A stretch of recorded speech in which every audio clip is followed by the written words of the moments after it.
ভিক্ষুক রাস্তা দিয়া যায় আর জমিদারের পুত্রবধূও যায়। একজন সামনের থেকে আসতেছে, একজন সামনের দিকে যাইতেছে।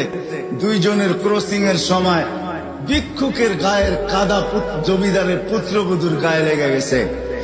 সে দুনিয়া আন্ধার করে ফেলছে, স্বামীকে ডাইকা নিয়ে আসছে, বলছে ভিক্ষুক আমার কাপড় নষ্ট করে দিছে। সে শুধু ভিক্ষুক ছিল না, বৃদ্ধ ছিল। বৃদ্ধ ছিল না শুধু, জীর্ণ ছিল, শীর্ণ ছিল। শরীরে কাপড় ছিল না, ফাটা চিরা কাপড় ছিল। পায়ে জুতা ছিল না, পেটে ভাত ছিল না। জমিদারের পুত্র সইতে পারে নাই, যৌবনী শক্তি সয়তো সয় কি কইরা তার স্ত্রীর গায়ে ভিক্ষুকের কাদা। বস সমগ্র শক্তিকে হাতে জমা করা, একত্র করা বৃদ্ধের গালে বসায়। বৃদ্ধ কিচ্ছু বলে নাই, শুধু উপরের দিকে তাকায় দুই তিনটা শব্দ উচ্চারণ করছেন।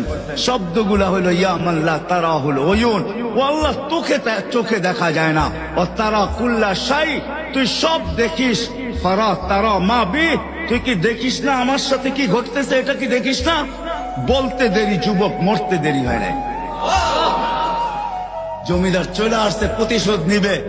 বৃদ্ধের একদিকে মুস্কি হাসি, একদিকে বলতেছে প্রেমের খেলা এমনই হয়। জিজ্ঞাসা করছে কিসের প্রেমের খেলা রে? বলছে ওর প্রেমিকার গায়ে আমার কাদা লাগছে, পায়ের কাদা লাগছে, ও সইতে পারে নাই। যৌবনী শক্তি দিয়ে আমার বৃদ্ধ গালে বসায় দিছে। আমাকেও একজন ভালোবাসে, সেও সইতে পারে না, সেও সইতে পারে না। ও তো থাপ্পড় দিয়া ক্ষান্ত, সে জান নিয়ে নিছে, জান।